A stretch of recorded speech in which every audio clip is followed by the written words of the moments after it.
Decide किया था कि गुरु पूर्णिमा जुलाई महीने में 29 जुलाई को है और सब गुरु प्रेमी, गुरु वाले, उनके लिए दिवाली से भी बड़ा त्योहार होता है। पर गुरु का सिर्फ एक दिन नहीं हो सकता। जो गुरु वाले होते हैं उनको पता है कि हर एक पल, हर एक सेकंड गुरु का ही होता है। तो इसलिए सिर्फ एक दिन नहीं, हम पूरा महीना ही गुरु पूर्णिमा मनाएंगे। और इस महीने में ज़्यादातर फोकस जो रहेगा ज्ञान का, गुरु के विषय पर रहेगा। हर संत ने, हर केवल ज्ञानी ने गुरु के बारे में बहुत कुछ बताया है। फिर भी सतगुरु को समझना बुद्धि से नहीं समझ सकते, लॉजिक से नहीं समझ सकते, क्योंकि वो अमरलोक से आते हैं, गुरु मंडल से आते हैं। उनका काम अलौकिक होता है। तो ये चीज़ें अनुभव कर सकते हैं, फील कर सकते हैं, एहसास कर सकते हैं, लेकिन बुद्धि बहुत छोटी है ये सब समझने के लिए। फिर भी कबीर साहब ने, गुरु महाराज ने काफ़ी महिमा करी है, काफ़ी वर्णन किया है गुरु का काम क्या होता है, कैसे होता है, उद्देश्य क्या होता है, क्यों होता है। तो जुलाई महीने में हम ज़्यादातर गुरु की बात करेंगे। गुरु महाराज का एक विभाग वन, आज इसमें कुछ साखियाँ लेंगे और गुरु के बारे में कुछ न कुछ, जितना हम, हमारी कैपेसिटी है, अनुभव करेंगे, फील करेंगे। और ये तो रही बात गुरु की, लेकिन जब हम किसी गुरु को फॉलो करते हैं तो उद्देश्य ये होता है कि जिसको भी हम गुरु करते हैं, उद्देश्य उसके पीछे ये होता है कि हमको मुक्त होना है। समाधान चाहिए हर चीज का। समाधान मतलब मुक्ति। और बंधे हुए हैं और छूटना है, लेकिन कैसे छूटना है, कब छूटना है, कैसे, टालने की चाबी क्या है, ये सब हम धीरे धीरे इस महीने डिस्कस करेंगे। आपको भी जो भी क्वेश्चंस होंगे, अगर यहाँ समय बचा तो यहाँ कर सकते हैं, या ग्रुप में डाल सकते हैं, या एक सेशन या दो सेशन सिर्फ क्वेश्चन आंसर रखेंगे, ताकि आपके मन में जो भी क्वेरीज हो उनका समाधान हो पाए।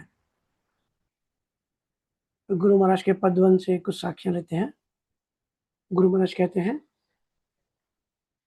हर गुरु दोए माँ जानो, हर गुरु दोए माँ जानो हो साधो, ज्ञान करो सर ठाणो हो।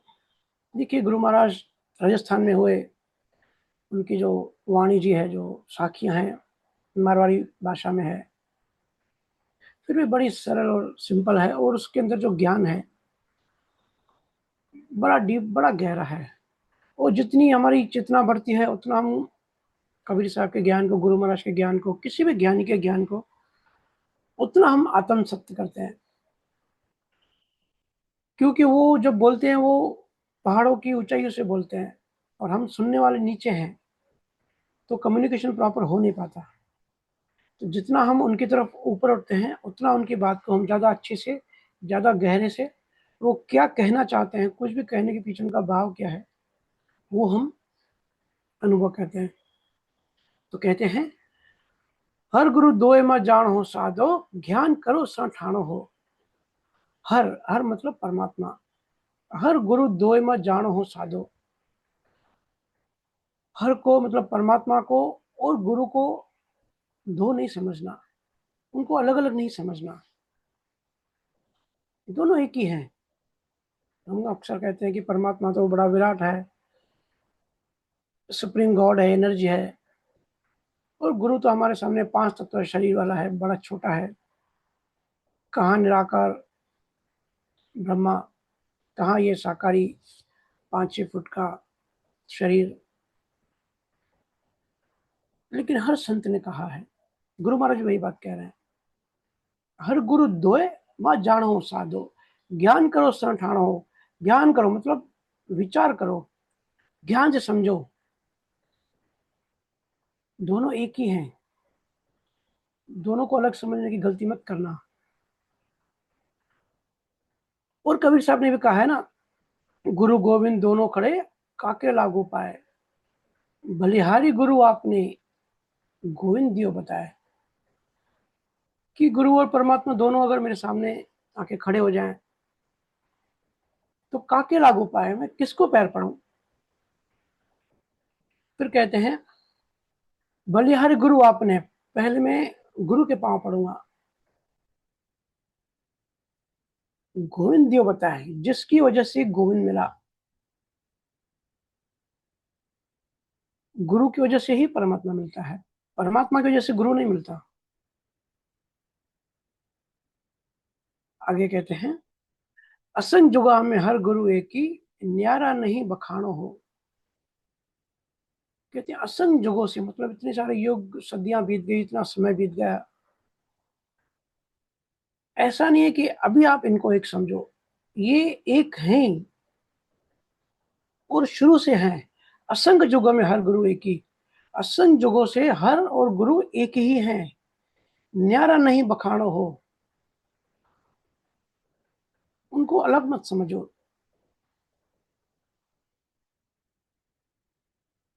जैसे सूर्य और सूर्य की किरण को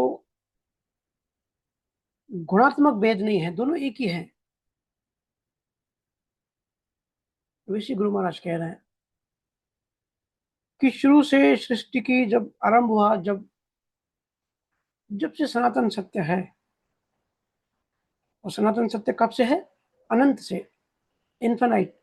अब लॉजिक बुद्धि इस चीज को समझ नहीं सकती कि इन्फिनाइट कैसे हो सकता है, लेकिन है। जब से अस्तित्व है परमात्मा का, तब से ही गुरु का भी अस्तित्व है, वो दोनों एक ही हैं। इसलिए तो गुरु गुरु की महिमा परमात्मा से भी ज्यादा की जाती है।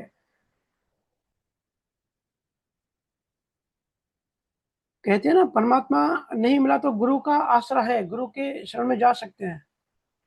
अगर गुरु मिलके भी नहीं मिलेंगे तो कौन से परमात्मा के पास जाओगे शिकायत करने, कहाँ जाओगे, कैसे जाओगे? वो तो है कहीं छुपा हुआ है, बात नहीं कर सकते, ढूंढ नहीं सकते, मिल नहीं सकते। इसलिए गुरु का आसरा है। अगर गुरु होते हुए भी हमको नहीं मिलते, हमारे कई पिछले जन्मों के पाप की वजह से, या आध्यात्मिक पाप जिसको कहते हैं, जिनको खास करके गुरु दोष लगता है, अगर गुरु नहीं है तो कोई परमात्मा में बचा नहीं सकता, परमात्मा आपके गुरु से नहीं मिलाएगा।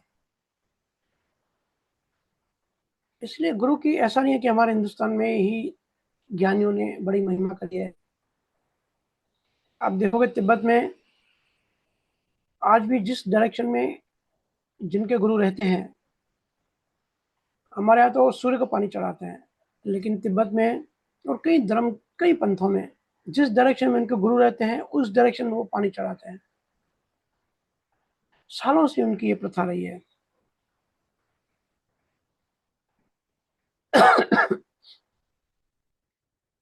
आगे कहते हैं, शबद बेसो ब्रह्म कहीजे, दे मुख होए सुनाणो हो। शबद बेसो ब्रह्म कहीजे, ये इसे समझो जैसे इंडिविजुअल मन होता है,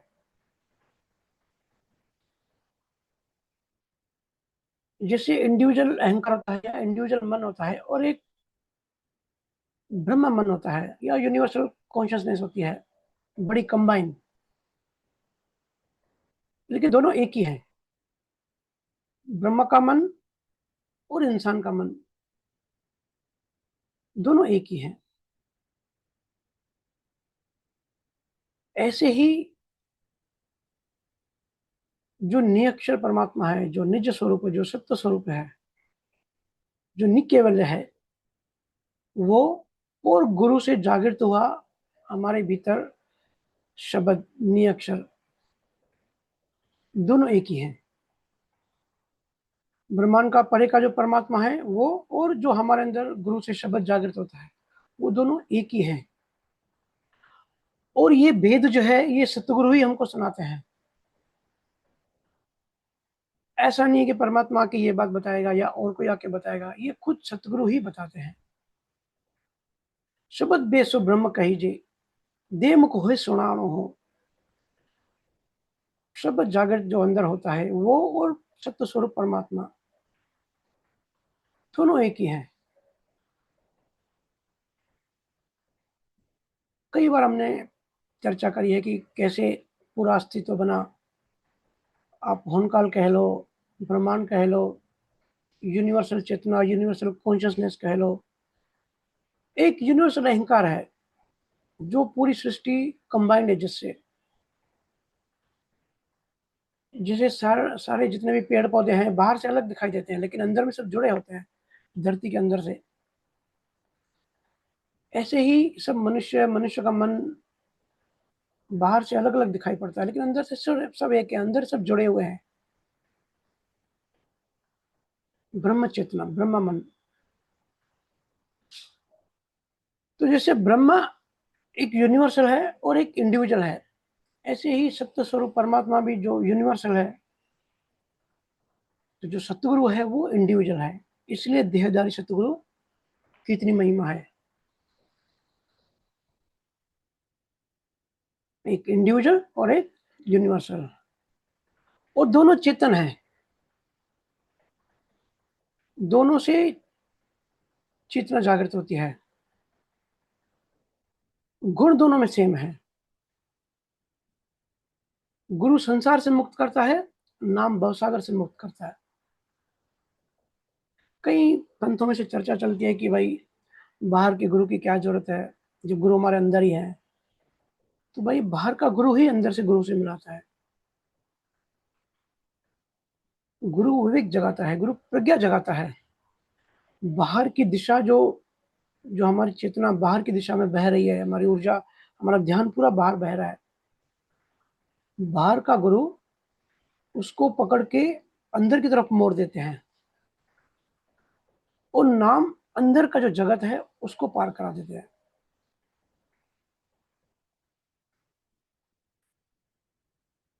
इसलिए इसलिए गुरु महाराज कह रहे हैं कि एक ही समझो। बहुत लोग इस गलतफहमी में आ जाते हैं कि हमारी तरह दिखने वाला इंसान है, खाना पीना भी खाता है, इसको दर्द भी होता है, इसको सर्दी गर्मी भी लगती है, ये कैसे परमात्मा हो सकता है?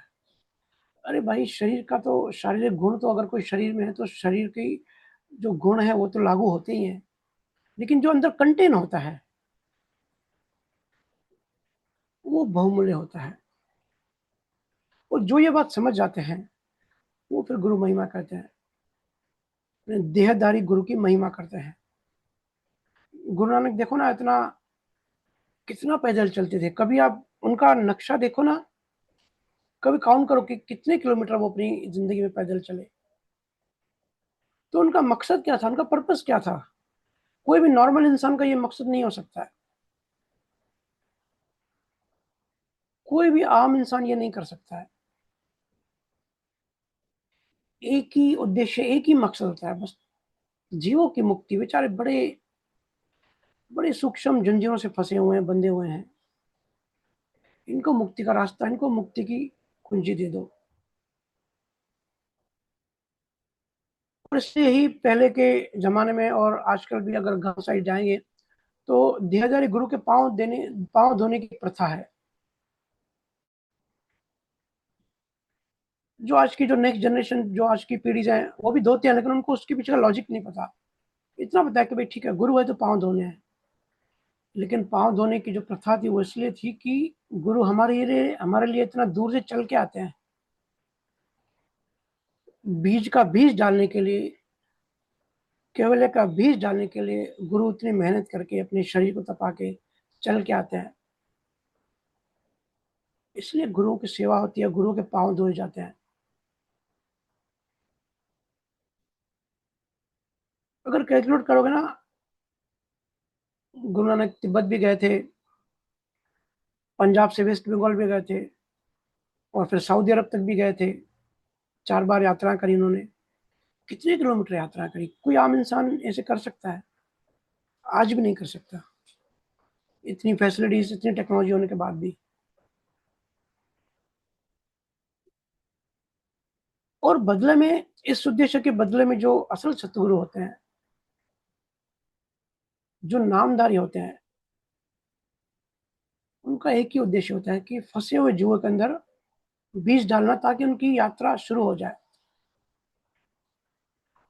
और बदले में ना कोई माँग होती है, ना कोई इच्छा होती है, बदले में उनको कुछ नहीं चाहिए,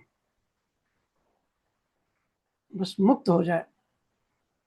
कोई भी सांसारिक गुरु होगा ना, उसकी कोई ना कोई बदले में इच्छा ज़रूर होगी, चाहे सूक्ष्म में होगी, लेकिन ज़रूर उसको कुछ ना कुछ चाहिए रहा होगा। उनको पैसा चाहिए रहा होगा, उनको नाम चाहिए रहेगा, या और भी बहुत तरह की वासनाएँ होती हैं, बहुत तरह की इच्छाएँ होती हैं। बदले में ज़रूर कुछ ना कुछ चाहिए, लेकिन सच्चे सतगुरु को बदले में कुछ नहीं चाहिए, बस आप मुक्त हो जाओ।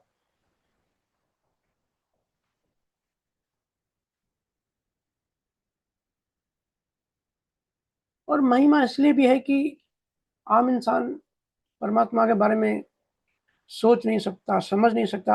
आज भी हम तो ठीक है इंडिया में रहते हैं, अगर आप चाइना जाओगे, वहाँ के लोगों से डिस्कस करो, बात करो परमात्मा की ऐसी सहज में, वो नहीं समझ पाएँगे इतनी आसानी से। क्योंकि परमात्मा के बारे में सोचना, समझना, भाव करना, प्रेम करना, संसार की और हमारी सबकी प्रवृत्ति बहती रहती है। संसार से प्रवृत्ति को निकाल के ऐसे परमात्मा में डालना, जो हमको दिखाई नहीं देता, जिससे हम बात नहीं कर सकते, बड़ा डिफ़िकल्ट लगता है। तो पहले के समय भी ये पॉसिबल नहीं था। इसलिए सतगुरु, इसलिए जानने वालों ने सतगुरु की खोज करी और पाया कि सतगुरु मतलब परमात्मा, उससे कम थोड़ा भी नहीं। और कोई कहीं परमात्मा नहीं है, जो सतगुरु है वही परमात्मा है।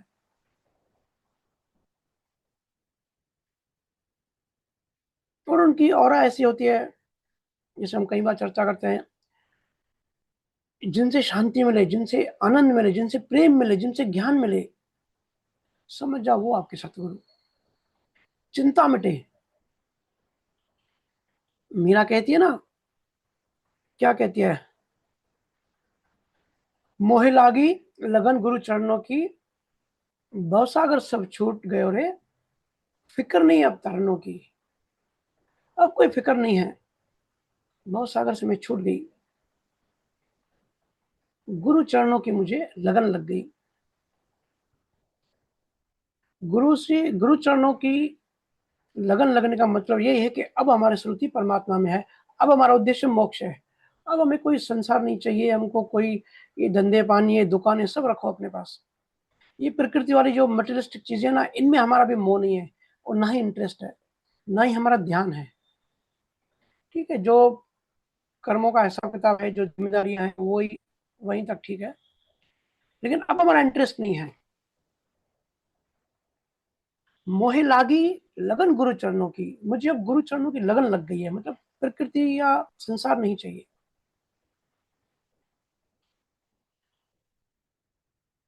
क्योंकि इससे क्या होता है ना, सारी एनर्जी एक जगह फ़ोकस्ड होती है। अभी हमारा चित्त बिखरा हुआ है, खंड-खंड है। हज़ार तरह के डायरेक्शन में हमारा एनर्जी बहती है। इसको चेक करना है, देख लो। हम घर में अलग होते हैं, ऑफ़िस में अलग होते हैं, बीवी के सामने अलग होते हैं, बच्चों के सामने हमारा अलग चेहरा होता है। अगर कोई कोर्ट का जज है, तो वो जज में जो कोर्ट में बैठा रहेगा, वो अलग तरीके से व्यवहार करेगा। उस समय वो बिल्कुल अंदर से ऐसा होगा कि भाई, मैं लॉर्ड हूँ। वो घर जाके पत्नी की मार खाता होगा। तो चित्त हमारा खंड-खंड है, हर जगह हमारे अलग चेहरे हैं। हमारी एनर्जी फैली हुई है। हमको याद रखना पड़ता है कि ये हमारा सोसाइटी मेंबर है, ये हमारी जो है हमारे क्लब का मेंबर है, इसके सामने हमको अलग बिहेव करना है। घर में जब बच्चों के साथ हम खेल खेलते हैं तो हमको अलग बिहेव करना है। तो ये अलग-अलग ऊर्जा हमारी फैली हुई है। मोक्ष के लिए हमारी एनर्जी एक डायरेक्शन में पूरी एक जगह फ़ोकस होनी चाहिए। वही तो द्रोणाचार्य अर्जुन से कहते हैं कि तुझे क्या दिखाई देता है? वो कहता है मुझे सिर्फ़ पक्षी की आँख दिखाई देती है। दूसरों को पेड़ दिखाई पड़ रहे थे, जंगल दिखाई दे रहा था, दूसरे पक्षी दिखाई दे रहे थे। अर्जुन की एनर्जी एक ही डायरेक्शन में थी। उसका निशाना लग गया। हमारा निशाना भी तब लगेगा जब हमारी एनर्जी एक ही डायरेक्शन में बहेगी। पूरा ध्यान हमारा एक तरफ होगा। सारा ध्यान उस आँख पे लगाना है।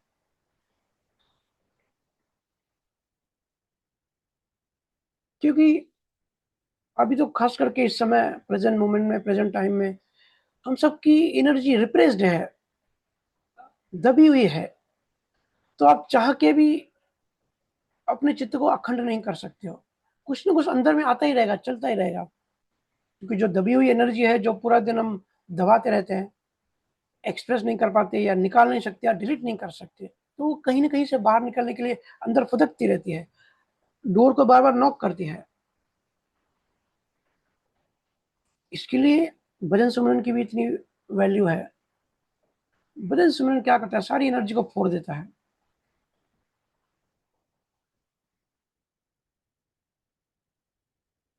छोड़ो जगत को, परमात्मा की दुनिया में अपना स्थान बनाओ, वहाँ पे लीन हो जाओ, लय हो जाओ, मस्त हो जाओ। जो इस चीज़ को जान लेता है, वो उस परम तत्व में ही जाके रिलैक्स करता है, जाके आराम करता है। क्योंकि हम सबको अल्टीमेटली क्या चाहिए?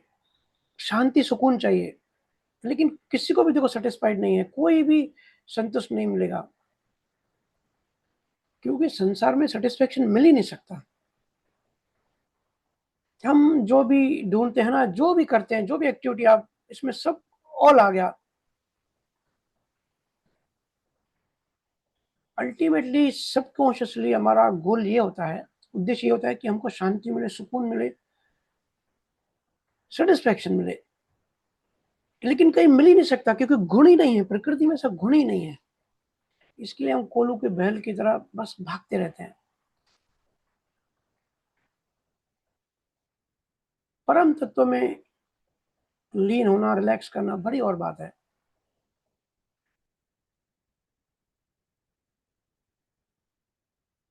डायोजनीज की कहानी आप सबने सुनी होगी। इजिप्ट से, यूरोप से पूरी सिकंदर पूरी दुनिया जीत जीत कर आ रहा था और एशिया की तरफ आ रहा था। डायोजनीज सोया हुआ था मस्त पेड़ के नीचे। अलेक्जेंडर सिकंदर उसको कहते हैं भाई हट्टा-कट्टा इंसान है, क्यों ऐसे सोया पड़ा है? चल मेरे साथ, मैं तुझे सब कुछ दूँगा। तो डायोनिस पूछता है कि आपका क्या उद्देश्य है? आप कहाँ जा रहे हो? आपका क्या मिशन है? बोलता है अभी मैं जा रहा हूँ एशिया पे चढ़ाई करने, फिर एक-एक देश जीतूँगा। बोलता है उसके आगे क्या? बोलता है उसके बाद मैं पूरा यूरोप और पूरा एशिया का बादशाह बन जाऊँगा। बोलता है उसके बाद क्या? बोलता है फिर धीरे-धीरे छोटे-मोटे देशों को हमला करके पूरी दुनिया का मैं सम्राट बन जाऊँगा। तो कहता है ठीक है भाई, लेकिन उसके बाद क्या? तो बोलता है उसके बाद मैं विश्राम करूँगा, आराम करूँगा। तो डायोनिस कहता है कि मैं तो अभी वही कर रहा हूँ, तू मुझे कहाँ अपनी सेना में ले जा रहा है? अभी मैं मस्त आनंद में, मस्ती में वही तो कर रहा हूँ पेड़ के नीचे। जो तू बाद में करने वाला है वो मैं अभी कर रहा हूँ। आखिर में तुझे तो वही चाहिए ना। तो फिर डायोजनीस कहता है भाई बड़े जिद्दी किस्म का इंसान है। बोलता है ठीक है फिर भी मैं तेरी आँखों में देख रहा हूँ बड़ी ठंडक, बड़ी शांति, बड़ा सुकून है। मैं तेरे पे बड़ा अट्रैक्ट हो रहा हूँ। तो बता मैं तेरे लिए क्या कर सकता हूँ। तो कहता है कि भाई सिर्फ बीच रास्ते से हट जा, सूरज के सामने खड़ा है, सुबह सुबह में अच्छी धूप खा रहा था, तो बीच में आके खड़ा है, तो सूर्य की रोशनी नहीं आ पा रही है, बस साइड होके हट जा और मुझे मेरा आनंद लेने दे। सिकंदर बहुत हैरान हुआ कि मैं खुशी के लिए अपनी माँ को दिखाने के लिए पूरी दुनिया जीतने निकला हूँ, इतनी मेहनत कर रहा हूँ, इतनी मारधार, इतनी लोगों को काट रहा हूँ, फिर भी मेरे मन में हलचल है, शांति नहीं है, जो चाहिए वो मिल नहीं पा रहा है, और ये बिंदास बैठा हुआ है, इसको कुछ चाहिए भी नहीं। तो बड़ी से वो जलन सी हुई कि मैं ऐसा कब बन पाऊंगा। तो फिर धीरे धीरे गहरा चिंतन मनन करता गया और एक दिन डिसाइड किया कि मैं वापस जाता हूँ, अपनी माँ से मुलाकात करके माँ से ये सब बात करूंगा। लेकिन बीच में उसकी मृत्यु हो गई। कहने का मतलब, हम बेचैनी महसूस करते हैं लेकिन फिर भी ये जान नहीं पाते कि हमको असल में चाहिए क्या। बस दो, जो हमारी प्रोग्रामिंग होती है, जो हमारी कंडीशनिंग होती है बचपन से, उसी डायरेक्शन में हम आगे बढ़ते रहते हैं। लेकिन गुरु हमको सत्य बताते हैं, गुरु हमारी आंखें खोलते हैं कि हमको क्या चाहिए, ये प्यास कैसे बुझेगी। इसलिए गुरु सामने चाहिए, जैसे डॉक्टर सामने होता है ना, हम जाते हैं मेडिकल स्टोर पे तो हजार किस्म की दवाइयां होती हैं, लेकिन हमारी बीमारी क्या है, कौन सी दवा असर करेगी, वो हमको एक डॉक्टर बताता है। इसलिए डॉक्टर चाहिए, हमको सामने चाहिए। वैसे आज इंटरनेशनल डॉक्टर डे भी है।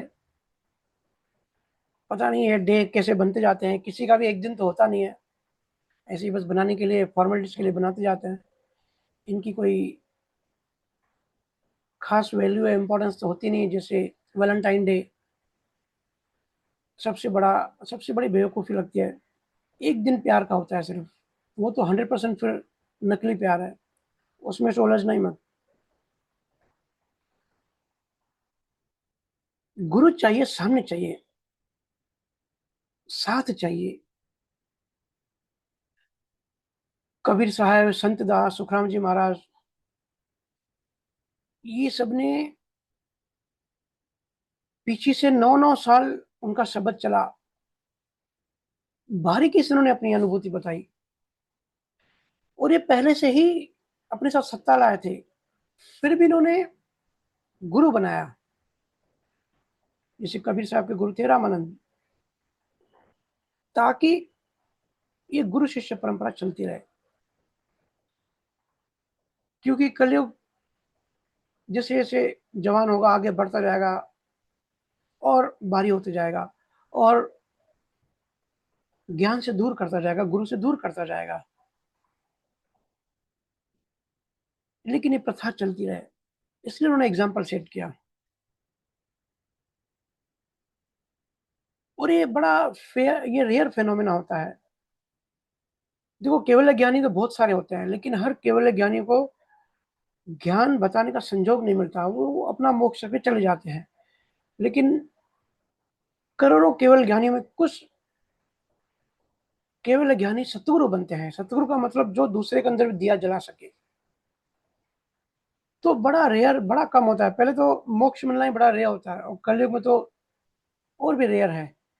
उनमें से भी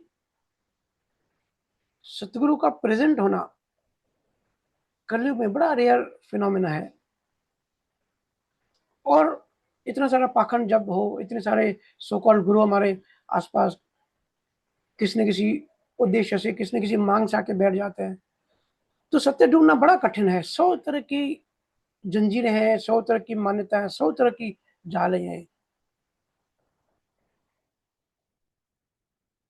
और इसलिए लास्ट टाइम हमने डिस्कस किया कि चीजें डिफिकल्ट हैं, तो डिफिकल्ट समय में और कुछ अगर नहीं कर पाते हो, तो कम से कम गुरु की आज्ञा मानो। गुरु की आज्ञा मानो, फिर भी सुकून रहेगा, निश्चय रहेगा, एनर्जी एक डायरेक्शन में बढ़ेगी। पूरा दिन आनंद में रहोगे कि गुरु की आज्ञा हमने पूरी करी।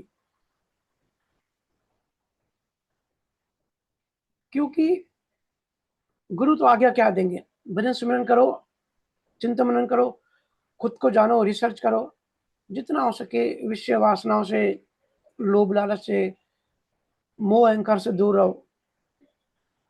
तो जितना हम पुरुषार्थ कर सकते हैं अपनी अपनी कैपेसिटी के हिसाब से, जितना हम मुक्त होंगे उतना हम आनंद फील करेंगे। गुरु को और कुछ तो चाहिए नहीं, लेकिन गुरु बिना गति भी नहीं है। अष्टवक्र के शिष्य थे राजा जनक। जनक सुखदेव के गुरु थे। सुखदेव जो थे, वेद व्यास, आपने नाम सुना होगा, वेद व्यास के पुत्र थे। वेद व्यास मतलब जिनके घर पूरी वेदों की, उपनिषदों की स्कूल चलते थे, पाठशाला चलती थी।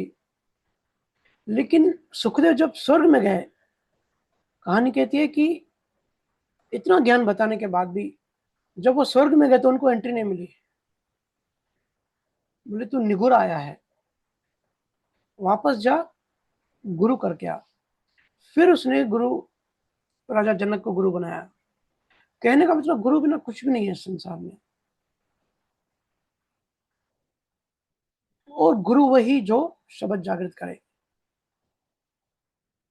जो शब्द जागृत करते हैं उनको सत्य गुरु कहते हैं, क्योंकि सत्य शब्द जागृत करते हैं। पहले सांपों की एक प्रजाति होती थी, आजकल तो लुप्त हो गई। जैसे आज सांप किसी को डंक मारता है तो जहर पास ऑन करता है सामने वाले की बॉडी में। लेकिन पहले एक प्रजाति थी सांपों की, वो अगर सिर्फ किसी को देख लेता था आंखों में, तो आंखों ही आंखों से जहर ट्रांसफर करता था। देख लिया और सामने वाला मर जाता था। उसमें वो कला थी। ऐसे ही सतगुरु में ऐसी कला होती है। सिर्फ जीवों के सामने जाने से, उनके सामने बैठने से, या उन कहीं दूर से भी उनके बारे में सिर्फ चिंता मनन भी किया, उनके सामने आकर एक सेकंड के लिए बैठ भी गए, तो बीज का बीज डाल लेते हैं। ये हमने कई सत्संगों में पहले भी चर्चा करी है। तो आगे कहते हैं गुरु महाराज, गुरु मिलिया जब हरिजी मिलिया, अंतर ना ही रहना हो। गुरु मिलने से ही हरि जी मिलते हैं, मतलब परमात्मा मिलते हैं। इसलिए दोनों में कोई फर्क नहीं समझना। अंतर ना ही रहान और है, दोनों में कोई फर्क नहीं समझना। गुरु महाराज बार बार रिपीट कर रहे हैं, बार बार इस बात पे जोर दे रहे हैं, क्योंकि उस समय भी, गुरु महाराज के समय भी, कलयुग बड़ा भारी था। अपने अपने राज्य के लिए आपस में एक दूसरे को काट देते थे। जिस समय जस्ट अंग्रेज आए हुए थे हिंदुस्तान में, उस समय गुरु महाराज ने ये सब ज्ञान बताया। तो उस समय भी तो जीवों की हालत खराब ही थी। और गुरु कैसे मुक्त करता है? जैसे उस दिन किसी ने पूछा, हम इमोशंस और इंटेलिजेंस या इंटेलिजेंस और इमोशंस की बात करते हैं, तो किसी ने जस्ट डिस्कस किया कि भैया ये हम कोशिश तो करते हैं लेकिन फिर भी इमोशंस हमारे ऊपर चढ़ जाते हैं, हमको रोना आ जाता है, या और बहुत तरह के गुस्सा आ जाता है। तो देखो, फीलिंग और इमोशंस दोनों अलग अलग हैं। फील होना, खुद का होना, बीइंग मतलब चेतना का अनुभव करना। क्योंकि इंग्लिश भी, पहले ही भाषा बड़ी सीमित है, और इंग्लिश तो हिंदी से और भी बड़ी सीमित है।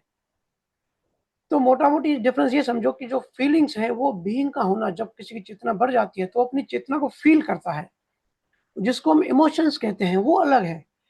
इमोशंस का मतलब उसमें ईगो मिक्स हो गया, एनर्जी इन मोशन, ईगो की एनर्जी आ गई। फिर गुस्सा भी आएगा, राग भी आएगा, द्वेष भी आएगा, नफरत भी होगी, ये जो 18 किस्म के जो इमोशंस होते हैं। लेकिन फीलिंग बड़ी और चीज है।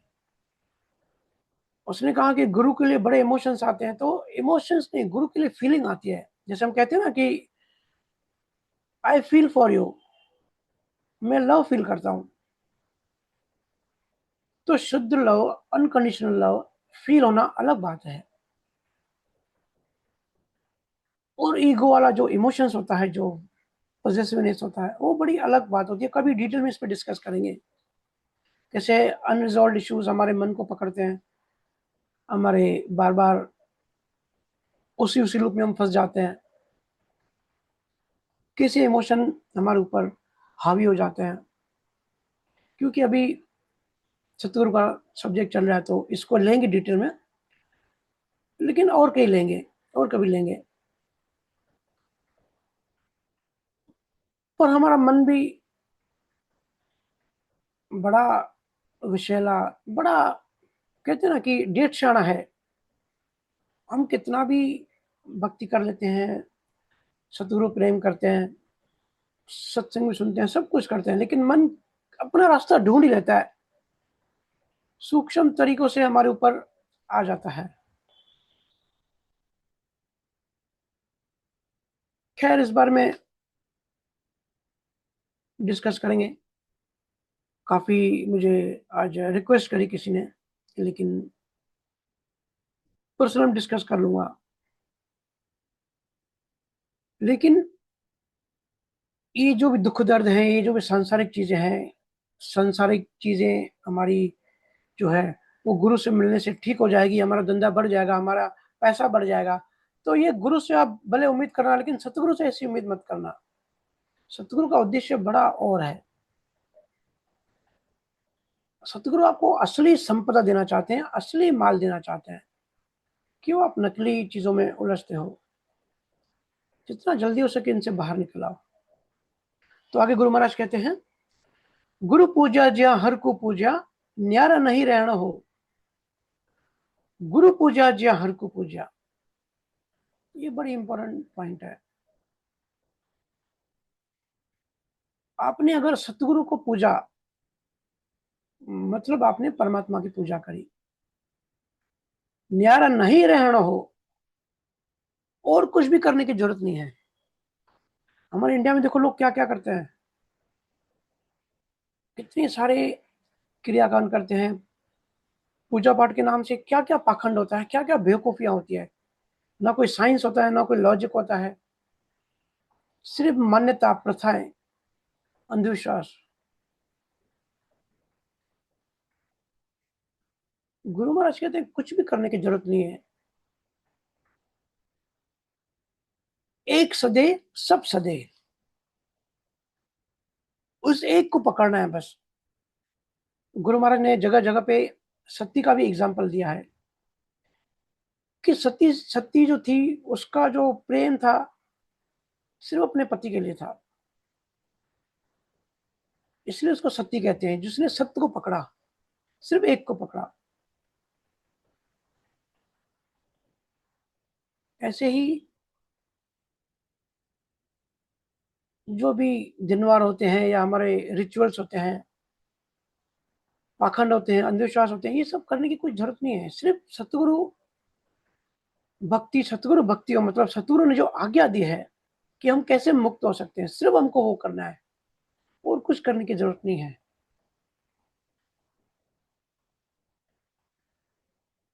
और आज्ञा कभी भी सतगुरु कोई कॉम्प्लेक्स चीज़ें या आडंबर वाली चीज़ें नहीं करते। सिंपल, सहज, सरल ज्ञान होता है। क्योंकि सतगुरु खुद अपने आप में बड़ी पावरफुल सत्ता होती है, इसलिए बाकी सब चीज़ें फीकी होती हैं, ज़्यादा कुछ करने की ज़रूरत नहीं पड़ती। सिर्फ़ आधा घंटा, 1 घंटा भजन सुमिरन ध्यान करना है, और ज्ञान सुनना है, ज्ञान का चिंतन मनन करना है। वही असल राजयोग है। वो जितने टाइप के भी राजयोग के धंधे चलते हैं, दुकानें चलती हैं, कुछ भी काम नहीं आता अंत में। एक ही असल राजयोग है, सतगुरु से प्रेम। सारी विद्या, सारे क्रियाकांड जो हैं, सतगुरु में आ जाते हैं। ये गुरु महाराज ने विठलराम स्वामी ने बड़ी डिटेल में बताया है।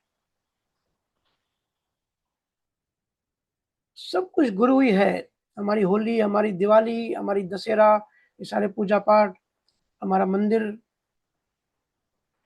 सब कुछ।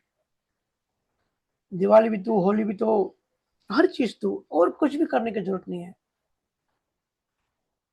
अगर सतगुरु नहीं है, सतगुरु का सानिध्य नहीं है, तो ये सब करते रहो, पाखंड में डूबते रहो, पैसे, एनर्जी, अपना ध्यान, ये सब वेस्ट होता रहता है। और ये हमको सहज सरल नहीं करते, हमारा उद्देश्य होता है हम सरल हो जाएँ, सहज हो जाएँ, लेकिन और ज़्यादा अकड़ू और ज़्यादा गंभीर होते जाते हैं, सीरियस होते जाते हैं।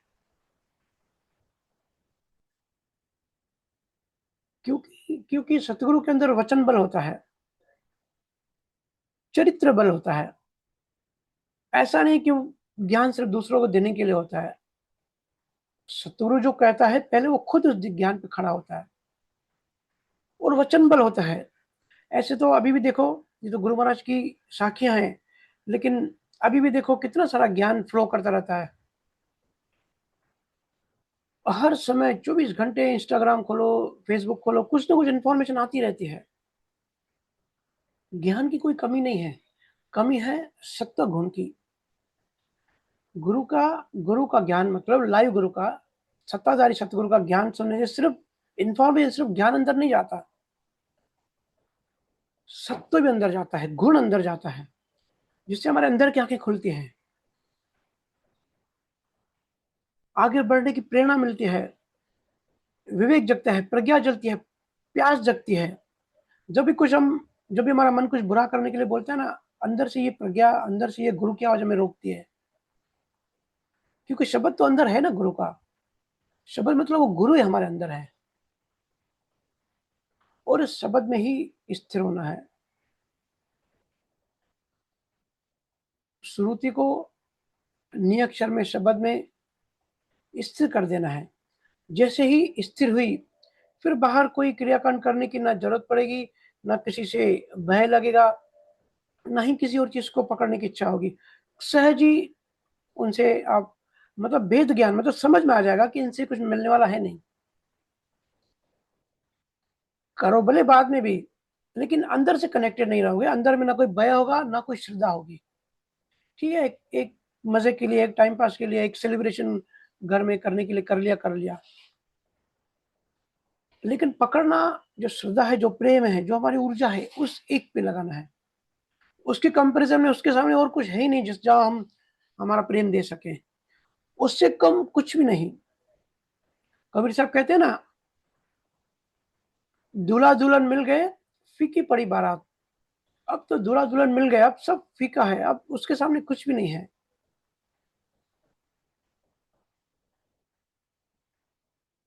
लेकिन सतगुरु होना चाहिए, खुद मुक्त होना चाहिए। जो खुद मुक्त होता है, वही दूसरों को मुक्त कर सकता है। असली गुरु कोई भी कमर्शियल चीज़ें में, कमर्शियल एक्टिविटी में नहीं पड़ता,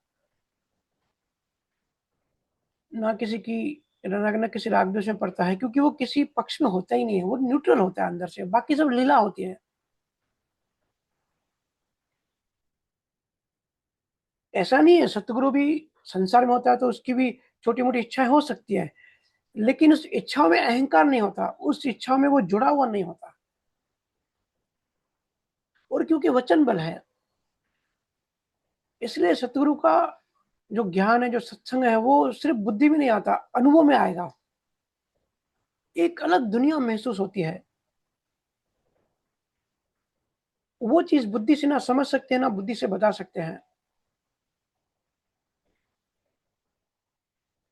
बट बड़ी हाई लेवल की चीज़ हो जाती है, फिर कहते हैं कि भैया हम कैसे समझें? तो देखो सिंपल सी बात है, जिस गुरु के पास आपको ठंडक महसूस हो, ये जो ताप है, ये जो तपिश है संसार की, क्योंकि गुरु महाराज ने भी एग्ज़ाम्पल दिया, बड़े वृक्ष की तरह होता है, जिसकी छाँव में जाने से कड़क धूप, तपती धूप से हमको छाँव मिलती है, हमको ठंडक मिलती है, हमको अच्छा लगता है। तो जिस गुरु के सानिध्य में जाने से हमको आनंद मिले, शांति मिले, संसार की जो आग है, ये भले थोड़ी देर के लिए बुझ जाए, समझ जाना कि हमारे लिए गुरु ठीक है, फिर उनको फ़ॉलो करना। फिर कुछ समय बाद खुद की टेस्टिंग करते रहना। बीमारी ठीक हो रही है कि नहीं हो रही है। लेकिन एक बार लॉजिक बुद्धि जब खत्म हो जाए और सारा प्रेम, जब पूरा समर्पण आ जाए, सारी श्रद्धा आ जाए, फिर सब कुछ गुरु को दे देना। अपना अस्तित्व रखना ही मत। बड़ा बड़ा ज़हर है ये मन, ये बुद्धि, ये अहंकार। क्या कहते हैं दादू साहब? भवसागर में डूबता सतगुरु काढ़े आई, दादू केवल गुरु मिलिया, लियो नाव चढ़ाई। सतगुरु ने नाव में चढ़ा दिया, नाम की नाव में। फिर हम इस भवसागर से निकल जाते हैं। भवसागर मतलब बाहर कुछ नहीं, अंदर जो हमारा चित्त है वही भवसागर है। इतने सारा कचरा, इतनी सारी चीजें, इतना अंदर राग द्वेष, जो गुस्सा, नफरत, हमारे संस्कार, हमारे पिछले जन्मों के बीज, रिचुअल्स और ये मान्यताएं, अज्ञान, जो भी चीज आप सोच सकते हो ना, वो सारा अज्ञान हमारे अंदर, हमारे चित्त में, वही भाव सागर है। उसको खत्म करना है, चित्त को शून्य करना है, चित्त शुद्धि करनी है। दादू कहते हैं वो सिर्फ सतगुरु कर सकते हैं, पूरे ब्रह्मांड में और कोई नहीं कर सकता। हम खुद भी नहीं कर सकते, ना कोई और कोई चीज कर सकती है। सहजो भाई कहती है, चरणदास की बड़ी प्यारी शिष्या थी, बड़ी अच्छी अच्छी उसकी भी साखियां हैं। बार बार नाती मिले ए लाख 84 में। ये लाख 84 जोड़ में बार बार नाती, मतलब रिश्तेदार मिलते ही रहते हैं। कैसे मिलते हैं? कर्मों से। हमारे माँ बाप, पति पत्नी, बच्चे, दोस्त यार, सब मिलते रहते हैं हमको, इस जन्म में नहीं, हर जन्म में। क्यों मिलते हैं? कर्मों की वजह से। जिससे जैसी लेन देन होती है वैसा हमारा रिश्ता उससे बन जाता है। सहजो सतगुरु ना मिले, पकड़ निकास भाई। सतगुरु बार बार नहीं मिलते, सतगुरु मिले तो उसकी बाह पकड़ लो। ये बड़ी अंडरस्टैंडिंग, बड़ी गहरी अनुभव से ये चीजें आती हैं। ये कहीं से पढ़ लिख के बोल दिया, ऐसी स्टेटमेंट नहीं होती।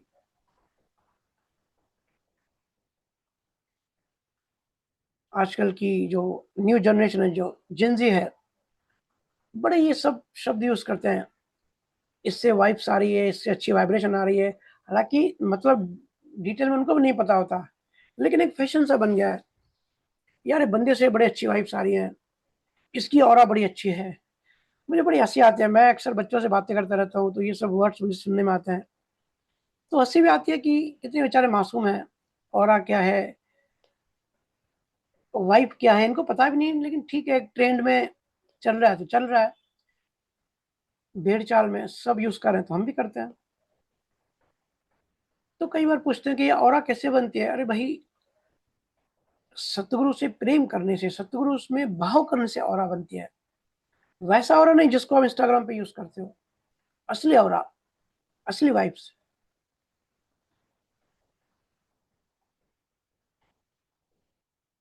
बड़ी हंसी आती है। दुख भी होता है कि बेचारे बड़ी रॉन्ग डायरेक्शन में आगे बढ़ रहे हैं। और आजकल की जो, उससे भी जेन जीरो ठीक है, कुछ गुरु को मानते हैं, कुछ गुरु को नहीं मानते। लेकिन जो उसके जो नेक्स्ट है अल्फा, वो तो और भी खतरनाक है। उनको गुरु के बारे में समझाना बड़ा कठिन होगा। जो पहले के जो गुरु का बीज लेके आएंगे उनकी अलग बात है, लेकिन जो बिल्कुल फ्रेश होंगे ना, उनको स्पिरिचुअल ज्ञान देना, समझाना बड़ा डिफिकल्ट लगेगा माँ बाप को। वो बात मानेंगे ही नहीं। इसलिए कलयुग भारी होता जा रहा है। और आप देखोगे अभी भी कहाँ, शिष्य में कहाँ सहन शक्ति बची है। ज्यादा पीछे नहीं जाए, अगर कबीर का समय भी देखें तो कबीर साहब आसानी से सब सत्य जागृत नहीं करते थे। बड़ा बड़ा 15-15 साल अपने साथ रखते थे, टेस्टिंग करते थे, अलग अलग तरीके से अहंकार को चोट करते थे। तो किसी का शब्द जागृत करते थे, बड़ी महंगी चीज है। और बहुत सारे जो सो कॉल्ड गुरु, जिसको खुद को गुरु कहते हैं, उनमें भी कोई उदारता नहीं बची है। मतलब शिष्यों में सहन शक्ति नहीं है, और सो कॉल्ड गुरु में उदारता नहीं है। ये बड़ा डेडली कॉम्बिनेशन है। ये इतना नुकसान करेगा आगे चल के, जैसे मैं अक्सर कहता हूँ ना कि सांप-सीढ़ी वाला खेल है। बहुत बार जीव ऊपर चढ़ के भी ऐसी चीज़ें, ऐसी माया भरमा देती है, वापस गिर सकते हैं। हालाँकि डूबेंगे नहीं, जिनके अंदर सत शब्द है वो कभी डूब नहीं सकते। लेकिन नी अक्षर के जो बिना हैं, वो बेचारे डूबते ही रहेंगे। तो आगे कहते हैं, "तिरिया जाय करे प्रसादी, बालक माहि अगाढ़ो हो।" देखिए गुरु महाराज कितने कितने लॉजिकल और कितने अच्छे-अच्छे एग्ज़ाम्पल देते हैं। कहते हैं, "तिरिया जाय करे प्रसादी, बालक माहि अगाढ़ो हो।" जैसे एक महिला प्रेग्नेंट होती है, पेट से होती है, अंदर बच्चा होता है। तो बच्चे को अगर न्यूट्रिशन देना है, बच्चे को अगर खाना पहुँचाना है, तो अलग से उसको खाना नहीं दे सकते। ऐसी कोई सुविधा नहीं है। माँ को खाना खिलाओ, माँ को खाना खिलाओ अच्छे से, माँ को खाना खिलाओ तो बच्चे तक खाना पहुँच जाता है। "तिरिया जाय करे प्रसादी, बालक माहि अगाढ़ो हो।"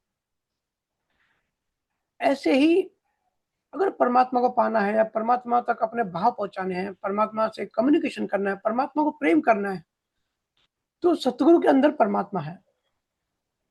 तो सतगुरु में भाव करो।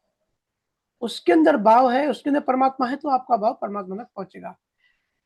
जैसे माँ के अंदर बच्चे तक खाना पहुँच जाता है, ऐसे ही परमात्मा तक पहुँचने के लिए, परमात्मा से कम्युनिकेशन करने के लिए, परमात्मा तक एक कनेक्शन बनाने के लिए सतगुरु से कनेक्शन बनाओ। इसलिए कहते हैं, जो भी पूजा-पाठ है, प्रेम है, और कुछ करने की ज़रूरत नहीं पड़ती, सिर्फ़ सतगुरु की करो, तो आपका भाव परमात्मा तक पहुँच जाएगा।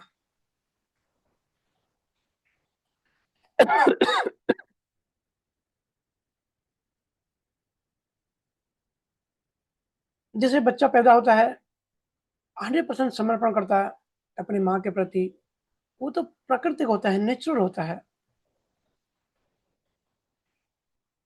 वैसे ही जब लॉजिक बुद्धि, जब हमारा हमारी जितनी भी जो सांसारिक बुद्धि है, द्वैत बुद्धि जिसको कहते हैं, जब वो खत्म हो जाए, देखो अभी कलयुग का समय इसलिए सब कहना पड़ता है, बड़ा सँभल के बोलना पड़ता है, क्योंकि पहले तो ऐसे हम कभी नहीं कहते थे कि बुद्धि यूज़ करो, क्योंकि बुद्धि तो हमारी दुश्मन है, हमारे मोक्ष के बीच में हमारी बड़ा रोड ब्लॉक है। ऐसे ही बड़ा मन सरल था, चेतना जल्दी से बाहर आ जाती थी, तो मन को हटा देते थे, बुद्धि को हटा सकते थे। लेकिन कलयुग में ऐसे नहीं कह सकते। कलयुग में सतगुरु को डबल मेहनत करनी पड़ती है। एक तो मेहनत है कि भई बुद्धि को हटाने में, क्योंकि अंदर इतनी सारी मान्यताएँ, इतना अंदर अज्ञान भरा पड़ा है, इतनी छोटी-छोटी लॉजिकल चीज़ें पड़ी हैं। वो एक वॉचमैन बन के बैठा है दरवाजे पे, जब तक उसको हटाएँगे नहीं, तब तक ज्ञान अंदर नहीं जाएगा, और ज्ञान अंदर डालने के लिए उसको डायरेक्ट ऐसे हटा भी नहीं सकते, क्योंकि कलयुग का समय है। इसलिए उनके क्वेश्चन्स का, उनकी क्वेरी का समाधान करके उसको हटाना पड़ता है।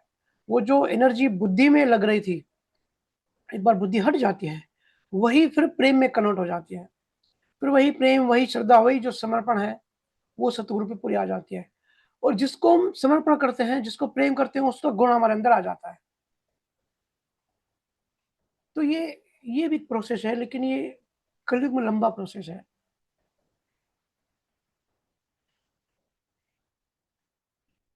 देखो कैसे बात उल्टी हो गई। कबीर साहब के समय जाओ, उसके भी पहले, अगर 2000 साल भी पहले तक देखेंगे, 3000 साल पहले, शिष्य रोडी रेडी होके आते थे। कोई बुद्धि नहीं, कोई लॉजिक नहीं, सिंपल, सरल, सहज, सिर्फ़ ज्ञान की अनुभूति करा दो, हमारी चेतना को उठा दो। लेकिन गुरु राज़ी नहीं होते थे जल्दी, बड़ी आसानी से। अभी बात उल्टी है, अभी क्योंकि इन्फॉर्मेशन इतनी आ रही है, चित्त के ऊपर लेयर्स बनते जा रहे हैं, और ये इनफ़ाइनाइट है, ये बहुत ये कभी खत्म नहीं होगा। जैसे ओनियन होता है कांदा, उसके कैसे लेयर्स बाय लेयर्स होते हैं, इसी चित्र के भी लेयर्स होते हैं और ये लेयर्स कलयुग में बढ़ते जा रहे हैं। ये बड़ी तकलीफ की बात है। ऐसे देखोगे तो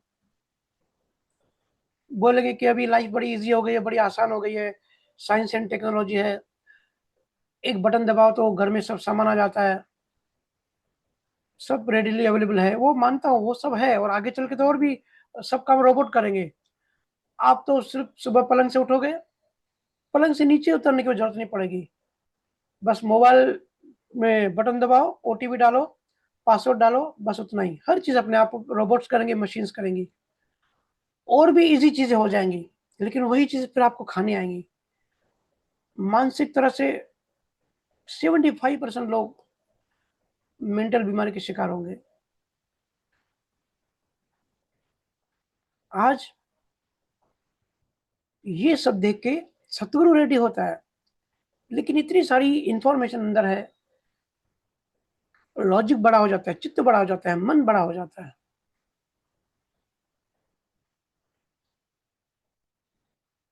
देखो ना, मैं जैसे मैंने कहा कि अल्फ़ा है, अभी तो फिर भी गुरु कहीं से अगर रास्ते जाता है तो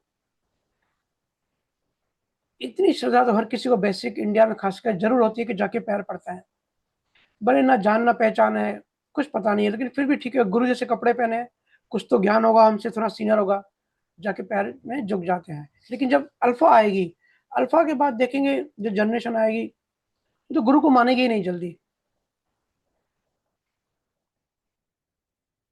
जितना गुरु से दूर, परमात्मा से दूर, उतना ज़्यादा माया के करीब और माया के जितना करीब, उतनी ज़्यादा मेंटल बीमारियाँ, उतनी ज़्यादा डिप्रेशन। देखो ना, मूवीज़ भी देखो कितना पागलपन बढ़ते जा रहा है। अब न्यूज़ देखो, अभी पुणे का केस हमने देखा। हालाँकि अभी तक कुछ साबित नहीं हुआ, लेकिन 19-20 साल की, 22 साल के लड़का-लड़की, कोई सोच भी नहीं सकता था आज से 10 साल पहले, इतना बड़ा कांड करने की हिम्मत कर सकते हैं। क्योंकि ध्यान परमात्मा में, ध्यान स्पिरिचुअल नहीं है, ध्यान ज्ञान में नहीं है। तो आगे कहते हैं, पेड़ सिंचिया सब सुख पावे, डाला बीज डिहाणो हो। देखिए दूसरा एग्ज़ाम्पल दे रहे हैं, पेड़ सिंचिया सब सुख पावे, डाला बीज डिहाणो हो। मतलब जो पेड़ होता है, जो पौधा होता है, उसकी सिर्फ़ जड़ में पानी देने से, न्यूट्रिशन देने से सारा वृक्ष, सारा पेड़, सारे पत्तियों को, सारे डालियों को, सबको खाना मिल जाता है, सबको पानी मिल जाता है, सारे फलों को सब न्यूट्रिशन पहुँच जाता है। एक-एक डाली को अलग-अलग से हम पानी नहीं देते, सिर्फ़ पौधे को जो है जड़ में पानी देना पड़ता है। ऐसे ही सतगुरु को जो भी देना है स्पिरिचुअल, अपनी ऊर्जा, श्रद्धा, प्रेम, भक्ति, समर्पण, ये सतगुरु को दे दो, जो भी परमात्मा को देना चाहते हो, तो परमात्मा तक पहुँच जाता है। ये गुरु महाराज अलग-अलग एग्ज़ाम्पल दे रहे हैं। आगे कहते हैं, जन सुखराम मोक्ष जो चाहिए, ता गुरु सो दूर न जानो हो। देखिए, मैं तो अभी मुझे तो शब्द नहीं मिल रहे, मैं कैसे समझाऊँ? पर गुरु महाराज भी 300 साल पहले यही बात कह रहे हैं। जन सुखराम मोक्ष जो चाहिए, अगर आपको मोक्ष चाहिए, मुक्ति चाहिए, छूटना है सही में इन चीज़ों से। अगर आपको सही में बंधन अनुभव होता है तो, सही में आप दुखी हो यहाँ पे तो, क्योंकि बहुत सारे लोगों को कहते हैं हम दुखी हैं ही नहीं, उनके कुछ पुण्य कर्म अच्छे होते हैं, जब तक वो एक्सपायर नहीं होते उनको सब ठीक लगता है। तो कहते हैं भाई मोक्ष भी क्यों चाहिए? अरे भाई मोक्ष इसके लिए चाहिए क्योंकि ये कर्म हमेशा नहीं रहेंगे। ऐसा कोई दुःख आके पकड़ेगा, फिर अंदर-अंदर रोते रहोगे कि हम उससे छूट जाएँ। और गुरु महाराज 300 साल पहले कह रहे हैं, देखो, "जन सुखराम मोक्ष चाहिए, ता गुरु सो दूर न जानो हो।" अगर मोक्ष चाहिए तो गुरु से दूर मत जाओ।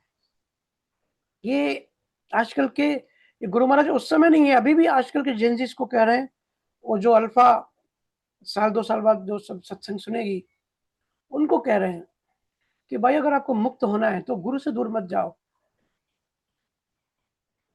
क्योंकि हमारा एजुकेशन सिस्टम ऐसा है, धर्म की, अध्यात्म की, स्पिरिचुअल की कोई वहाँ बात ही नहीं होती। सिर्फ़ संसार कैसे अचीव करना है, कैसे एक धंधे से मल्टीपल कंपनीज़ खड़ी करनी है, उसकी ही बात होती है। ठीक है, फिलॉसफी भी होती है, लेकिन फिलॉसफी में कितने बच्चे एडमिशन लेते हैं? वो भी वो भी ज्ञान को सिर्फ़ रट्टा मारते हैं, याद करते हैं। कबीर साहब ने कौन-सी भाषा यूज़ करी थी, कबीर साहब ने क्या कहा, इस पे वो स्टडी करते हैं, लेकिन ज्ञान अनुभव नहीं करते।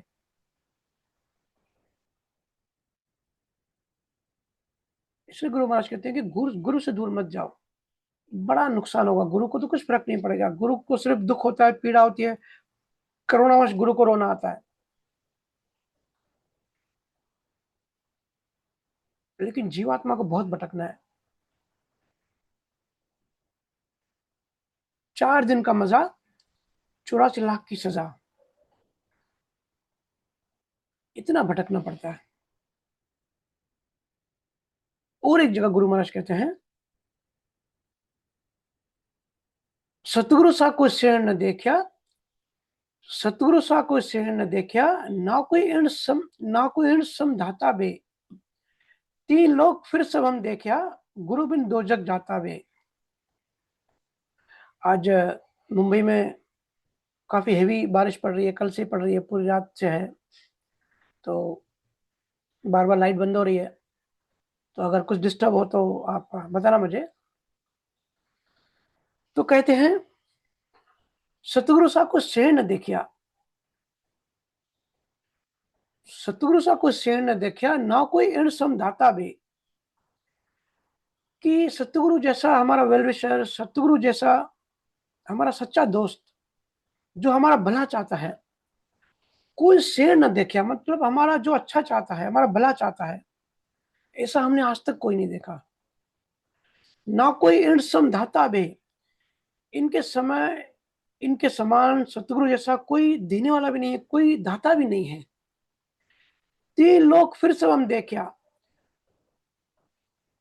पूरा 3 लोक हमने सब देख लिया। मृत्युलोक देख लिया, माया के सब लोक देख लिए, 14 भुवन देख लिए। सतगुरु जैसा हितैषी, सतगुरु जैसा हमारा वेल विशर कोई नहीं हो सकता। गुरु बिना दो जग जाता वे, गुरु के बिना नरक में जाओगे। बड़े कॉन्फिडेंस से बड़ी बोल्ड स्टेटमेंट है गुरु महाराज की। सतगुरु सा को शेर ने देखिया, ना कोई इण सम धाता भे। 3 लोग फिर सब हम देखिया, गुरु बिन दो जग जाता भे। गुरु जैसा वेल विशर, गुरु जैसा हमारा अच्छा चाहने वाला कोई भी नहीं है। चाहे हम कितने भी रिश्तेदारी में फंसे होते हैं, कितना भी हमारा मोह होता है, चाहे कितनी भी हमारी किससे पास्ट फ्रेंडशिप हो, हमारे माँ-बाप हो, हमारे पति-पत्नी हो, हमारे भाई-बहन हो। देखो, सोचो गुरु महाराज ये बात कब कह रहे हैं? और आज हम देखते हैं कि 2 दिन पहले तक जो लड़का-लड़की एक-दूसरे को आई लव यू कहते हैं, 7 जन्म साथ रहेंगे ऐसी बातें करते हैं। ज़रा-सा लड़की ने इंस्टाग्राम पे दूसरे लड़के से बातें करना शुरू करी, तो लड़के को लगता है कि ये तो मुझे इग्नोर कर रही है, मुझे अवॉइड कर रही है।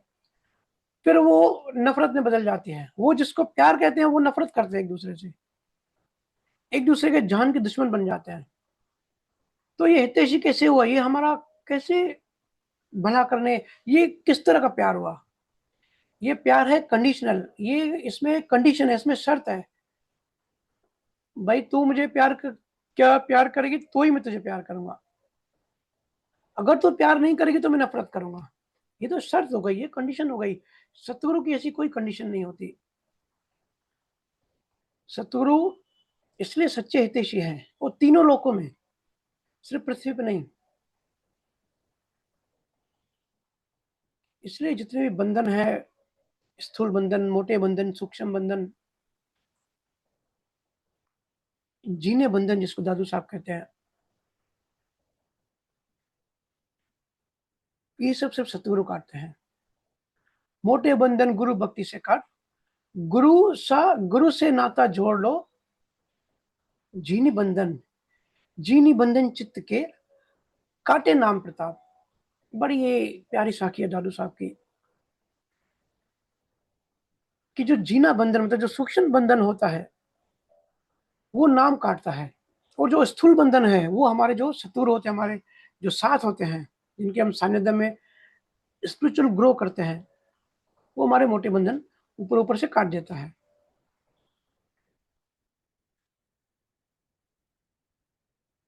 सभी धर्म मर जाते हैं जब उनका जीवित सतगुरु मर जाता है। अब कोई भी देखिए, मैं नाम नहीं लूँगा ज़्यादा, लेकिन जब कोई सत्ताधारी जीवित सतगुरु होता है, तब तक ज्ञान ज़िंदा होता है। तब तक ना कोई पंथ होता है, ना कोई संप्रदाय होता है, ना कोई फिलॉसफी होती है। उस समय लाइव ज्ञान होता है, डायरेक्ट हमारे अंदर उतरने वाला ज्ञान होता है। जैसे क्रिकेट समझो, क्रिकेट लाइव चल रही है, उसका कैसे स्कोर हम लाइव देखते हैं, क्योंकि क्रिकेट लाइव चलती है, तो हमारा ध्यान बना रहता है, लाइव अपडेट आती जाती है। अगर हम किताबें पढ़ते हैं जो 30 साल पुरानी हैं, तो वो लाइव नहीं है। सतगुरु के साथ उनके जो पीछे ये जो बन जाते हैं संप्रदाय, ये सब भी मर जाते हैं। सतगुरु अपने साथ सत्ता लाते हैं, अपने साथ सत्ता ले जाते हैं। हाँ, कोई दूसरा सतगुरु आ जाए सत्ता लेके उसी पंथ में और उसको वापस ज़िंदा कर दे, वो बात अलग है। वो एक्सेप्शन केस होता है। लेकिन ऐसा बड़ा कम होता है। इसलिए फिर ज्ञान चला जाता है, लाइव जो प्रेम होता है वो चला जाता है, नियम, कानून, अनुशासन, लड़ाई-झगड़े, नफ़रत, अहंकार की लड़ाई, ये सब बच जाता है। मैं बड़ा देखो आप कितने सारे आश्रम, किसी भी एक आश्रम में आप जाके 4 दिन रहो, आपको पता पड़ जाएगा, ये जो ट्रस्टी हैं, ये जो गुरु के शिष्य थे, जो अभी ट्रस्टी बन बैठे हैं, गुरु के जाने के बाद ये आपस में लड़ाई-झगड़ा कर रहे हैं। देखा ना अभी हमने अयोध्या राम मंदिर में क्या हो रहा है। जो राम से सच्चा प्यार करेगा, जो सच में भक्त होगा, वो ऐसा इस काम करेगा, वो ऐसा पैसों के लिए झोल करेगा। मतलब पैसों से इतना प्रेम है, इतनी आसक्ति है।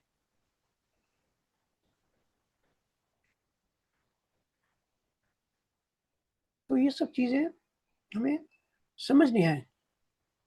कहते हैं ना, जीव और जगत का अगर स्वरूप जानना है, जीव और जगत का, तो किसी भी नास्तिक के पास चले जाओ, किसी भी ऐसे अहंकारी, बोल्ड, लॉजिकल पर्सन के पास चले जाओ। तो जीव क्या है, जगत क्या है, प्रैक्टिकलिटी क्या होती है, कैसे लाइफ में सक्सेस होना है, कैसे कंपनी ग्रो करनी है, ये सब जानना तो वो अच्छे से बता देगा। जगदीश और जगत को जानना है, तो आस्तिक के पास जाओ, जो थोड़ा संसारी भी है, वो थोड़ा आध्यात्मिक भी है, थोड़ा भक्त भी है। और अगर इन तीनों को जानना हो, तो सतगुरु के पास जाओ। सतगुरु के पास हर ताले की चाबी है, और कब वो बेसिक बातें, इधर-उधर की बातें करते-करते आपके अंदर बीज जागृत कर देंगे, आपके अंदर बीज डाल देंगे, वो हमको पता भी नहीं पड़ता। यही तो उनकी करुणा होती है, कभी-कभी तो हमको पता भी नहीं पड़ता, वो बताते भी नहीं है, क्योंकि उनको बदले में कुछ चाहिए नहीं, उनको अपना मिशन पूरा करना है। वो एक एजेंट की तरह आए हैं, अपना मिशन पूरा करने बस। आगे कहते हैं, जम सरिसा बेरी पाल्या, धान भक्त पद दीवा बे। जम सरिसा बेरी पाल्या मतलब जो भी हमारे बैरी होते हैं, हमारे जिसने भी हमसे दुश्मनी पाली है, बैर पाला है, वो सब। विश्व की गागर फौज डारी, कृपा अमियस पाया बे। कहते हैं, दुनिया में या हम देखते हैं आजकल परिवारों में ही बैर चलता है।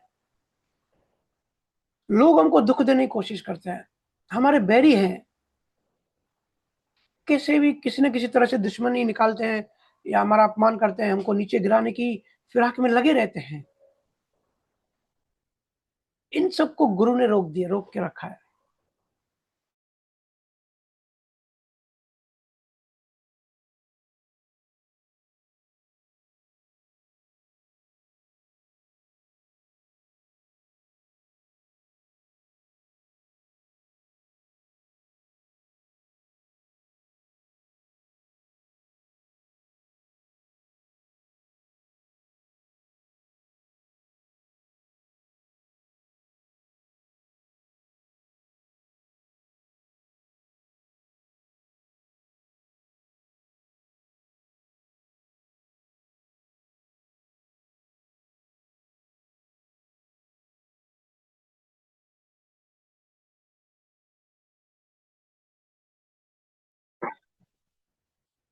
राम राम भैया, आपकी आवाज नहीं आ रही है।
वो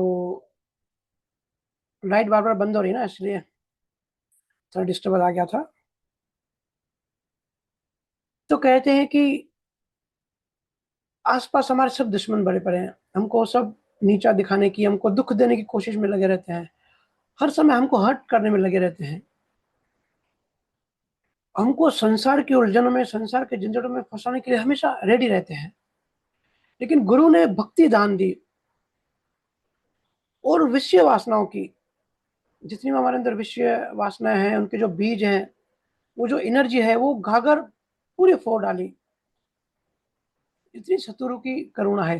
कृपा अमिरस पाए बे, और हर समय ये जो भक्ति योग या भक्ति दान दिया है, संसार की आग से, दुश्मनों से बचा के हमको भक्ति दान कर दिया है, ताकि ये जो अमृत है, ये हमको मिलता रहे। नहीं तो लोग तो है यहाँ हमको अकेला करने के लिए, और आजकल बहुत लोग अकेलापन फील भी कर रहे हैं। अभी बीच में एक रिसर्च हुआ, पूरी दुनिया में ऐसा समय चल रहा है, इतनी मोबाइल है, 5-5, 10-10 हज़ार फ्रेंड्स हैं, फेसबुक पे, इंस्टाग्राम पे, अकेलापन फील कर रहे हैं। क्योंकि जीवन सुख ढूँढता है। वो जो मिसिंग पॉइंट है, वो जो प्यास है, वो ढूँढता है, लेकिन वो मिल नहीं पाती इन सब चीज़ों में।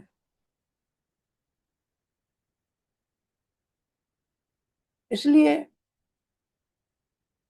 सतगुरु की महिमा है कि वो हमको सही डायरेक्शन में आगे बढ़ाते हैं, जिस डायरेक्शन में हमारी प्यास बुझे, और भक्ति में लगा के रखते हैं कि भाई समय तो है, अब समय तो हम लेके आए हैं, श्वास से लेके आए हैं, तो पारिवारिक झंझटों से बचने के लिए बाकी जो हमारा ध्यान फैला हुआ है, उस ध्यान को निकाल के अलग-अलग वृत्तियाँ हमारे अंदर चलती रहती हैं। देखो एनर्जी है, एनर्जी होगी, और एनर्जी मतलब कहीं न कहीं तो बहेगी। अगर परमात्मा में नहीं बहेगी तो संसार में बहेगी। तो संसार में बहेगी तो बहुत ज़्यादा नुकसान हो जाएगा। हम इन्वॉल्व हो जाएँगे, नए-नए कर्म बनते जाएँगे, नए-नए संस्कार बनते जाएँगे। अब देखो बच्चे बाहर प्रेम ढूँढते हैं, स्कूल कॉलेज में जाके प्यार ढूँढते हैं, क्योंकि एनर्जी है, वो उस डायरेक्शन में बहेगी। और जो बच्चे अध्यात्म में हैं, उनको वो इंडिपेंडेंट है, उनको किसी की ज़रूरत नहीं है, क्योंकि उनका उनको अपना असली मकसद पता पड़ गया है।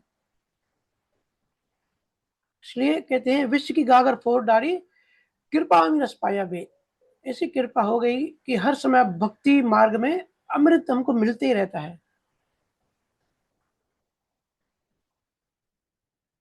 नहीं तो आप देखो, सब उदास हैं, सब दुखी हैं। अमीर भी दुखी है, गरीब भी दुखी है, और जो सुखी है, जो दुखी है वो तो दुखी है ही, जो सुखी है वो भी दुखी है। उसको ऐसे भ्रम होता है थोड़ी देर के लिए कि भाई मैं सुखी हूँ, लेकिन यहाँ कोई सुखी हो ही नहीं सकता। बुद्ध की बहुत सारी स्टेटमेंट मुझे जो अच्छी लगती है वो ये लगती है कि यहाँ सिर्फ दुख ही दुख है, सुखी भी यहाँ दुखी है। आप देखो ना मोबाइल की, पहले तो, आज आप किसी का भी बीपी चेक करो, सबका 120 130 के ऊपर ही आएगा। नॉर्मल इंसान ये तो नॉर्मल बन गया है 130 140 के बीच में। क्यों? क्योंकि हलचल है, मन में हलचल चलती रहती है। और हलचल कैसे उठती है? हमारे सबके हाथ में मोबाइल है। पहले लोग गांव में जंगलों में आराम से बैठते थे, और पूरा पूरा दिन या पूरा पूरा महीना भी ऐसा नहीं आता था कि उनको वो कॉन्शियस हो जाए, या उनको और कुछ करना पड़े, या उनको भागना पड़े।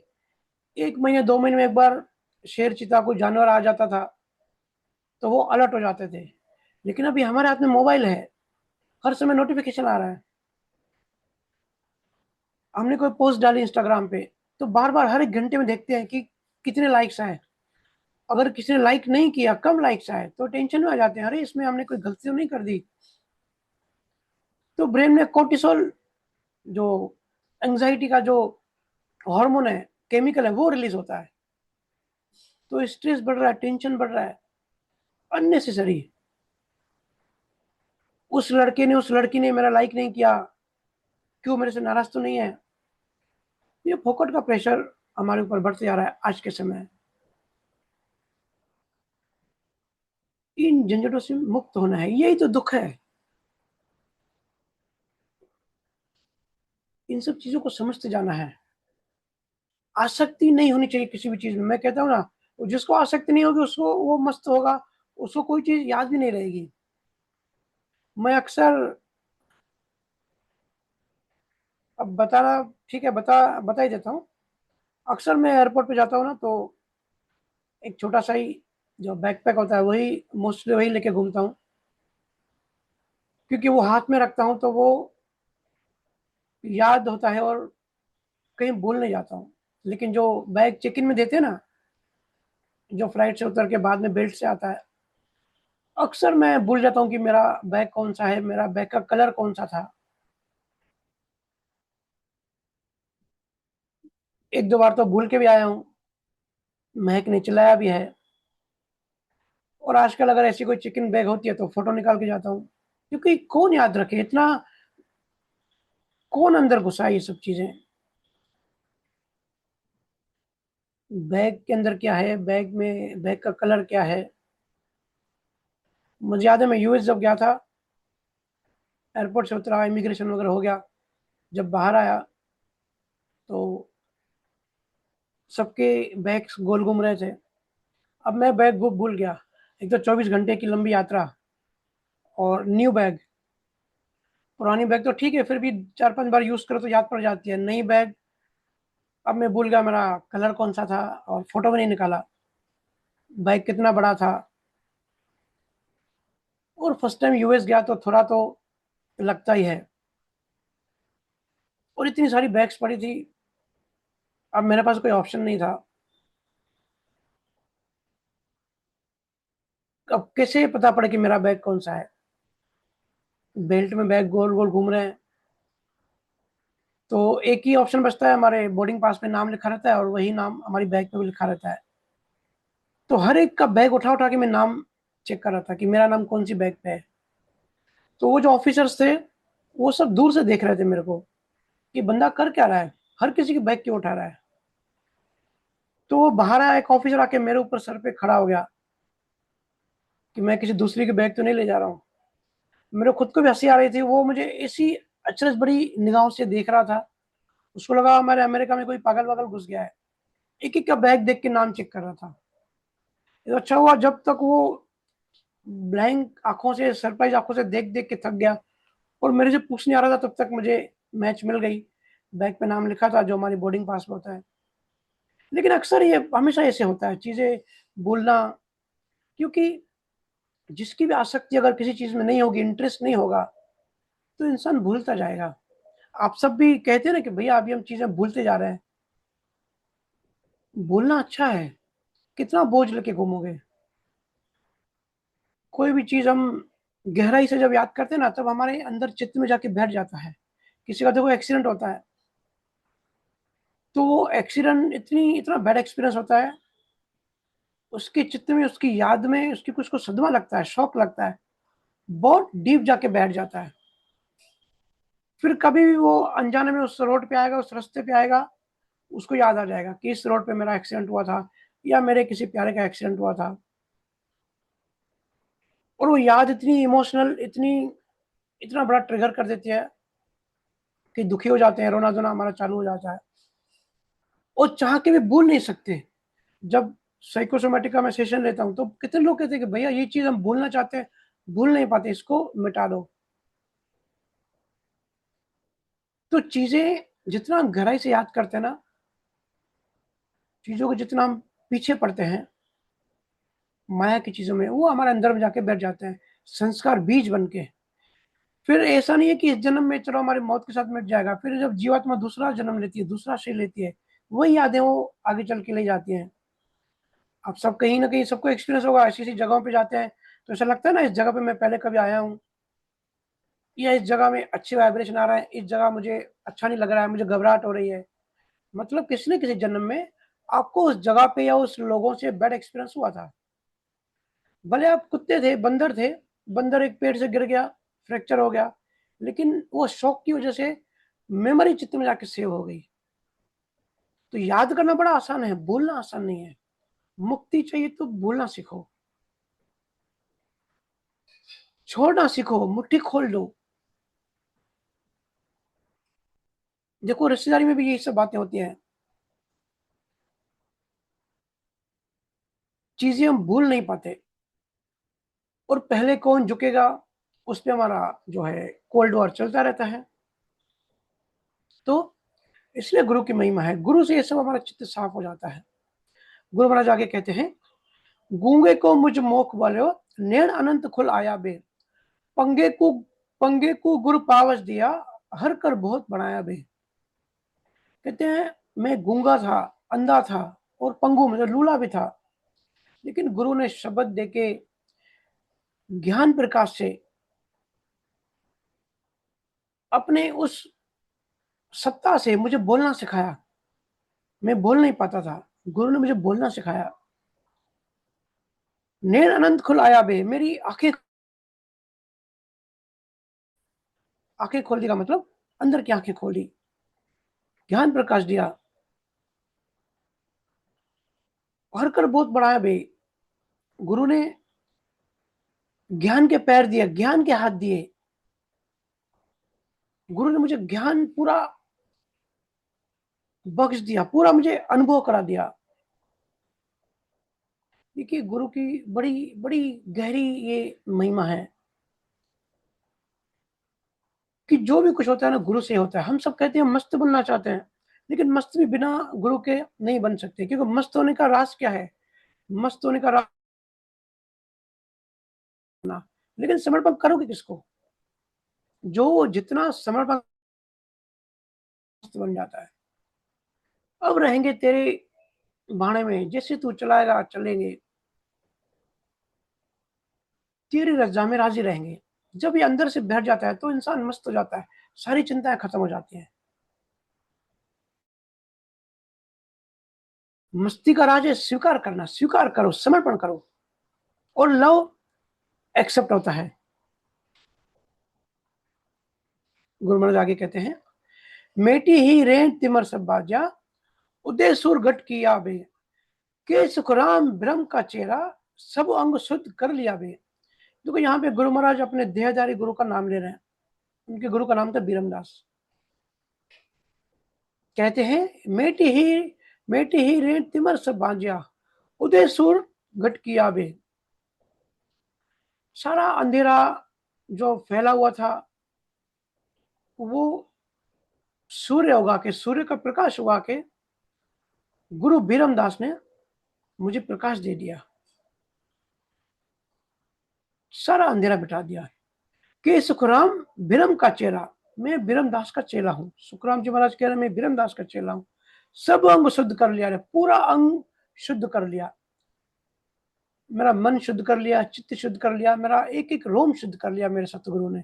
शुद्ध करने का मतलब है खत्म कर दिया, शून्य कर दिया, विलय हो गया,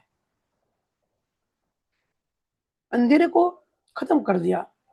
देखो ये बड़ा डिफिकल्ट होता है, क्योंकि हम इंसान हैं, हमको संसार ही दिखता है, संसार में पैदा होते हैं और संसार में बड़े होते हैं, संसार में ग्रो होते हैं, कंडीशनिंग होती है, प्रोग्रामिंग होती है, हमारी ऊर्जा पूरी संसार में ही बहती है। वहां से निकाल के और हर एक सेकंड में कर्म, बीज, संस्कार बनते रहते हैं। ऐसे में सतगुरु का बड़ा मेहनती काम है कि संसार से मोड़ के अपने अंदर भेजना, संसार से मोड़ के निज स्वरूप में भेजना। ये आसान काम नहीं है। हम सब कोई अनुभव है ही ना, हम बहुत कोशिश करते हैं लेकिन संसार में गिर जाते हैं वापस। तो हम संसार में नहीं गिरते, अगर हम संसार में गिर गए तो हमने अपने गुरु को भी गिरा दिया। तो फिर गुरु को वापस मेहनत करनी पड़ती है बेचारे को।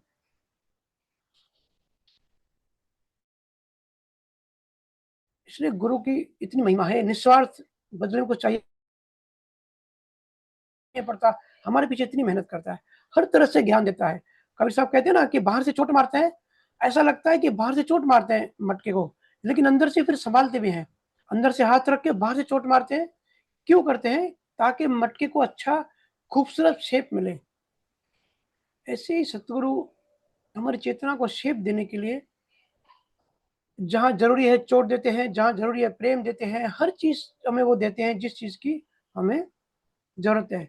लेकिन हमको वैल्यू नहीं है, हमको उसकी इंपॉर्टेंस नहीं है। जैसे हम अभी श्वास लेते हैं, तो श्वास तो खुद ही चलती है, इसलिए हमको श्वास की इतनी वैल्यू पता नहीं, इंपॉर्टेंस पता नहीं, क्योंकि अवेलेबल है, आसानी से हम श्वास लेते हैं। लेकिन जिसकी श्वास छूटने वाली होती है ना, उससे पूछो। कोरोना में जब ऑक्सीजन नहीं मिल रहा था, लोग श्वास नहीं ले पा रहे थे, तब उनसे पूछते कि भाई श्वास की वैल्यू क्या है। पूरी पूंजी देने के लिए सब तैयार थे कि भाई मुझे 2 दिन की सांसें दे दो, मुझे ऑक्सीजन सिलेंडर दे दो, क्योंकि अवेलेबल है, इसके लिए वैल्यू नहीं है। तो ये चीज हमको अच्छी से समझनी है। गुरु आगे में रहना है, गुरु आगे में रहेंगे तो गुरु राजी रहेगा। जितना गुरु राजी रहेगा उतनी गुरु कृपा हमारे ऊपर बहती रहेगी। जितनी गुरु कृपा रहती रहेगी, बहती रहेगी, उतना हम और अध्यात्म में स्ट्रांगली आगे बढ़ते रहेंगे। मतलब प्रकृति, माया, इन चीजों से हम आसानी से लड़ाई करते रहेंगे।